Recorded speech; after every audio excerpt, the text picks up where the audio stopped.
Good morning, judges. Let's meet Brenda. Brenda is a 66-year-old woman who enjoys gardening. However, she lives in a relatively small condo in downtown Toronto that doesn't permit enough space for her hobby. In addition, green spaces are not especially prevalent in mega cities.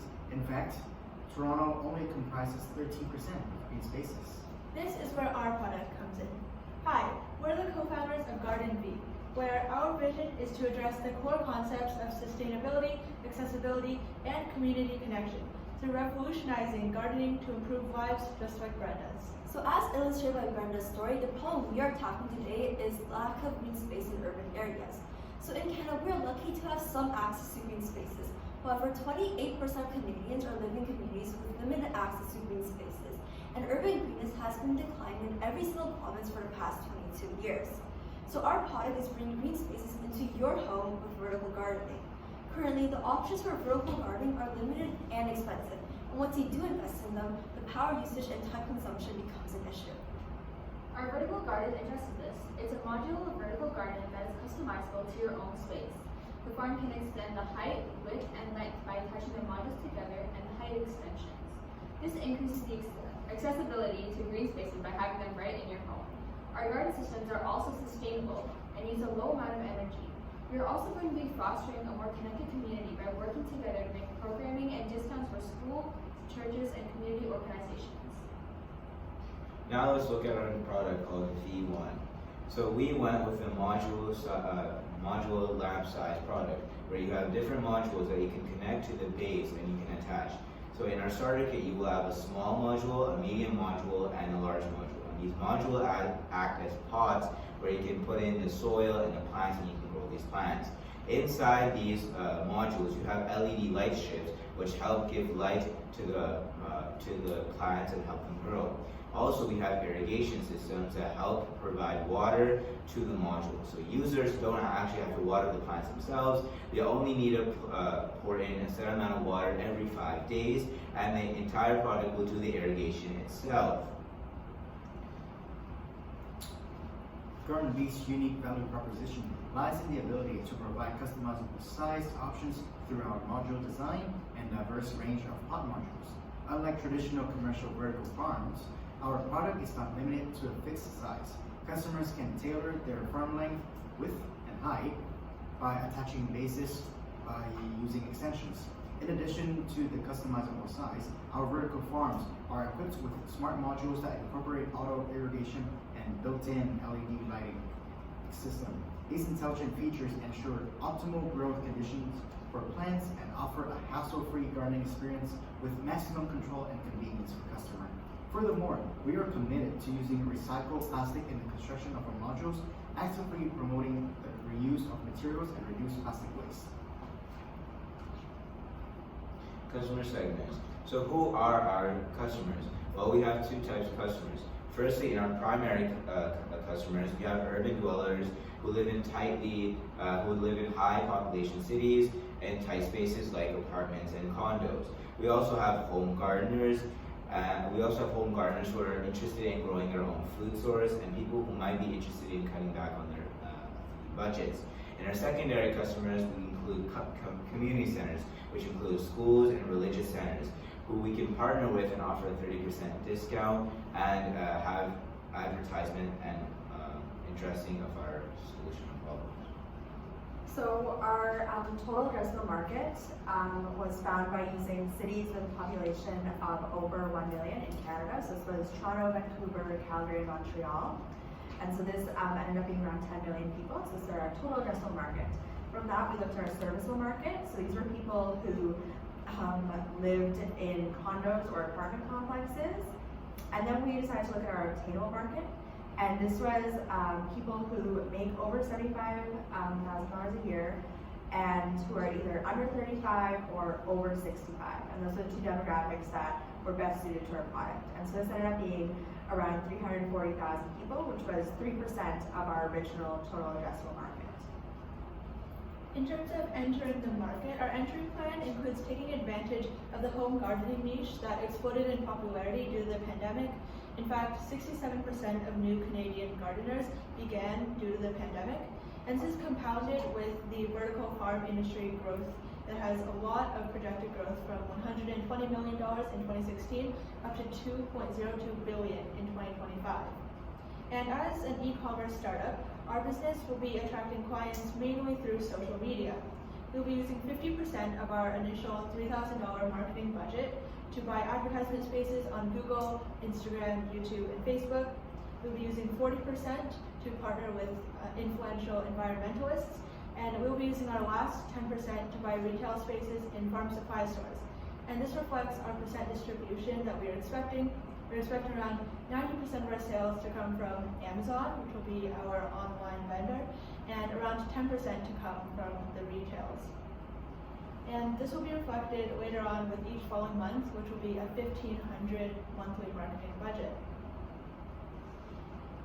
And we also have our own website, which will link to Amazon and vice versa. That way customers who want to know more about our product can go to our website, and from our website they can buy our product through Amazon. Vertical gardening companies are on the rise. There are a few companies who offer the same or similar product that we're planning on introducing to the industry. Some of our competitors are Cook & Grow, Nature Tower, and Tower Garden.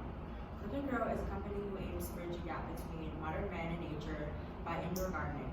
For example, one of their products is the Wall Farm Indoor Vertical Garden, which is sold for $3,159.95. This company was founded in 2009, has 11 investors, and more than 450,000 customers. So we can say they're pretty established. From the competitive chart, we can see that they have a strong community, great marketing, and their product has an automatic watering, lighting, and nutrient features. However, their customer reviews and customer service was awful. So from our SWOT analysis, our strengths as a company are pricing, marketing by planning media campaigns using appropriate tools, product efficiency by constantly reviewing our product for improvement, and customer service by valuing customers' time and providing resources and knowledge. Another one is our opportunities. As a company, our opportunities as a company are partnerships, developing programs within schools, community centers, and rec centers. Our weaknesses as a company are being new to the industry, and expert employees that are beyond our budget.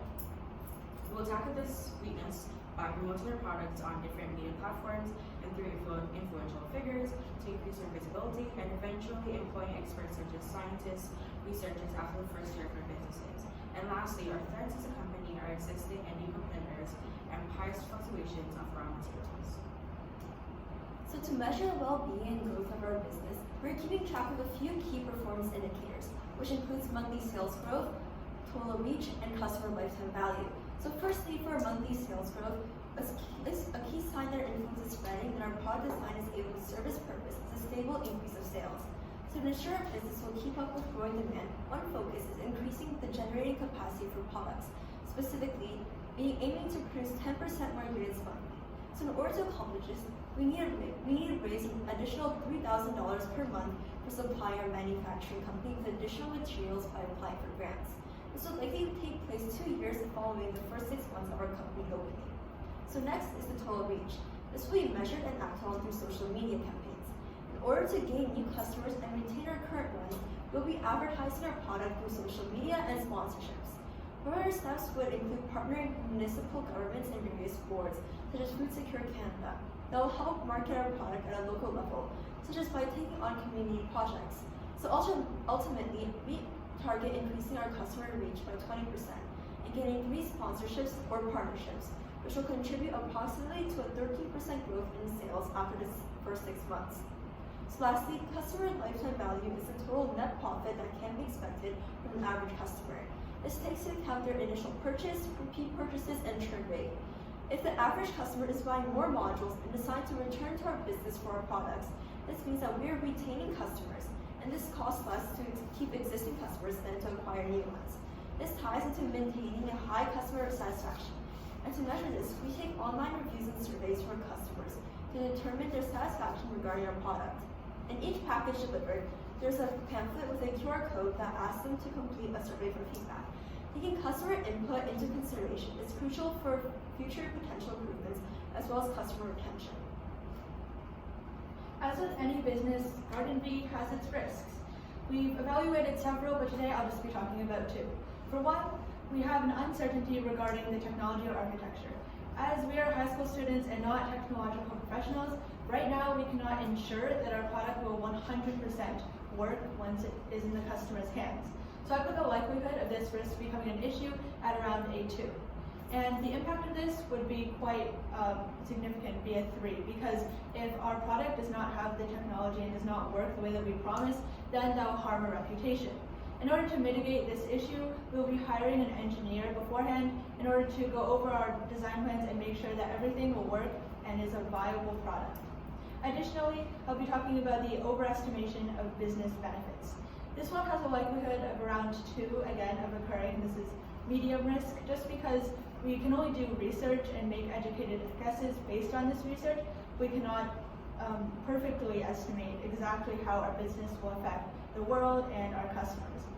The impact of this, though, is not super harmful, because the customer itself is not harmed by us overestimating our business benefits. But in order to mitigate this issue, we will initially take a lot of steps to research and slowly underestimate, if we can, our business benefits. That way we do not overshoot what we think we may achieve.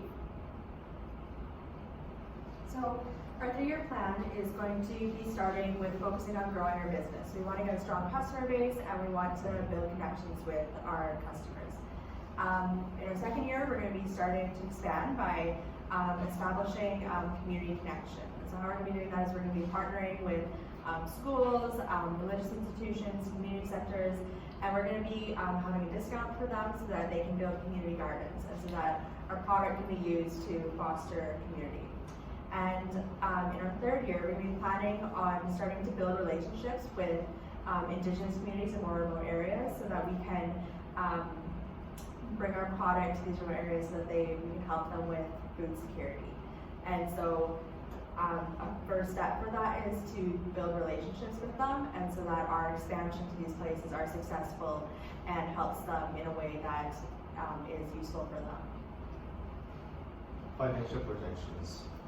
So we estimated our startup budget to be around 190K, which includes our initial budget and our first month cost.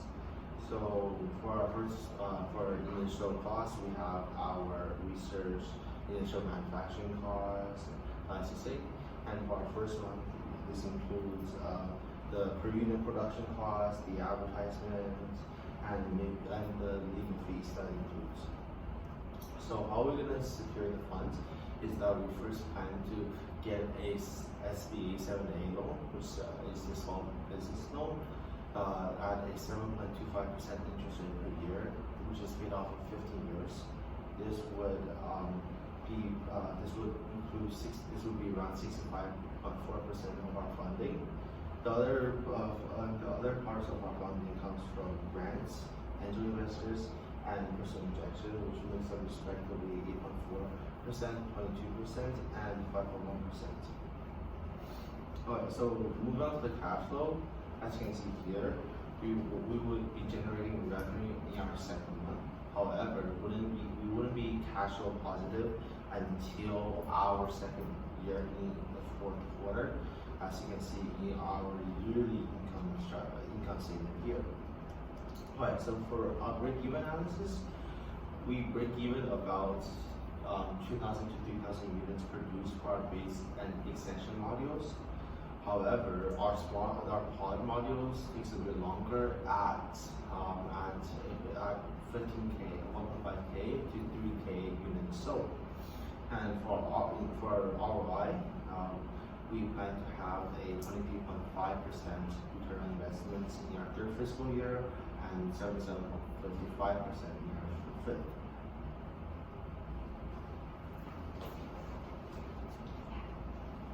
Thank you for listening. Are there any questions?